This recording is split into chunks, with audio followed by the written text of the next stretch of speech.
But it is sometimes challenging, and there are challenges.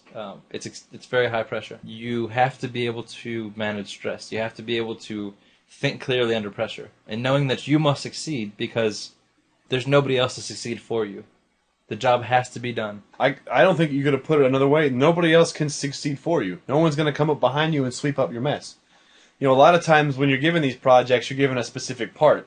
So many people are depending on your part being done. Yeah, and some industries are definitely life and death as a result of what you do. That's true. So it's not only high pressure from your boss or high pressure from an arbitrary date and some sort of project management timeline, but it's also, if I can't figure out why this code isn't functioning properly, people aren't going to get their medication. People aren't going to be able to have their fetal monitoring systems activated so that doctors can see how the fetus is, responding to a certain type of drug, whatever the case is. Or the Hubble Space Telescope will turn around and start shooting lasers back at the Earth. Destroying all baboons. I don't know. Baboons! From this, you do put in a lot of hours. Now, not all jobs do this or require this, but there are many that do. Research time in many cases will exceed the amount of time that you spend developing your projects, and it's because of this, a lot of time that you have to spend in your personal life is spent thinking about your projects or learning about your projects. You'll be given some time to do research at work, but not that much. So most of the research you're going to do is going to be on your own time. You're going to have deadlines.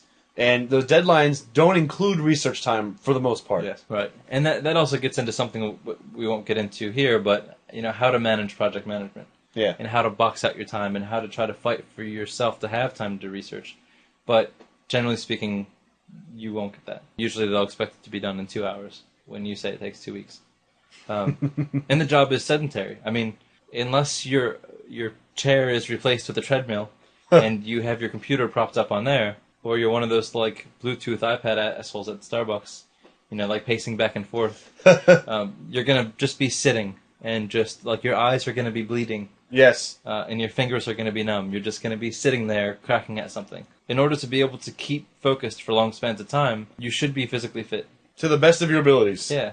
So try to exercise. And also doing physical activities after work helps you break out of the programming mentality. Otherwise, you never leave work, right? And you're always stuck in work. Never relax, and that stress level can completely consume you. Yeah, and it's a natural situation to get into. It's a very, very easy situation to fall into. Having said all that, you do need to try to at least somehow get physical activity in your lifestyle, knowing that this is a very exhausting field. And we're not talking about physically exhausting, we're talking about mentally exhausting, where you'll spend a lot of time working, and at the end of the day, you just can't think anymore. You don't feel like doing anything. You want to go home, you want to turn the TV on, you want to watch Family Guy or something, and just veg out and not think. But, even though that's very easy to fall into, it's try to go for a jog. If you have a dog, take him for a walk, that kind of thing. Yeah. And then watch Family Guy. What should you expect in the workforce? Regardless of experience, there's going to be people who know more than you do, and there's going to be people who don't know anything. If you're in a situation where you think that you're the all-knowing, all-powerful oracle of the company, and all others bow before you because you're a rock star, there will be somebody else who comes along who knows more than you will. It's inevitable. And that's not a bad thing. You should always be encouraging others who know less than you to know more. Don't be cocky. Don't make it a competition. Just encourage everybody to know as much as possible for the benefit of the group. Because a development team is like a sports team in that you want the guy next to you to be as talented, if not more talented than you. Because outside of your group, the only thing that everybody in the company knows is that the development team is good or the development team is bad. They don't know that you as an individual are good or bad. That's your manager's job. But it's your responsibility at your level to make sure that everybody is good. And most problems and projects will require more than you. Yes. Most difficult problems and most problems that are worth bragging about accomplishing are going to require many people to solve, no matter how good you are. And and also when you divvy out assignments, you need to be able to depend on everybody getting their work done when they're supposed to have it done. Right. So you want them to be as good as they can be. So you have a dependable, reliable team to lean on when you need to.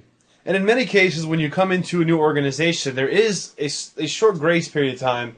Now, this isn't for all places, but like 3 to 6 months usually to get acclimated into their environment. Right.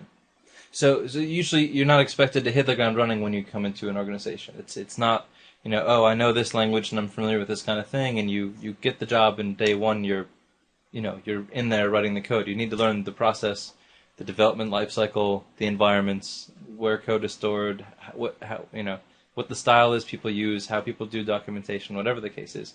It takes a while to get acclimated to those kind of things, let alone to just get acclimated to the type of work that you're going to be doing. And make sure that you don't lie about what you know. That's a big thing. Because, whether you're in a job interview or in a situation where you're given an assignment and you're asked, do you know X, Y, Z?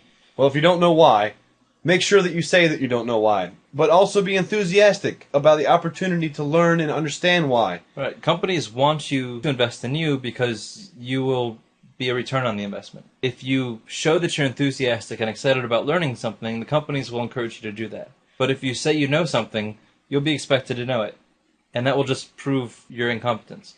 And when you're a professional, for the most part, no one's going to be sitting there holding your hand. You're going to be given an assignment, and you're going to be given a date, and the expectation is you're going to be done at this date. And then there are no ifs, ands, or buts.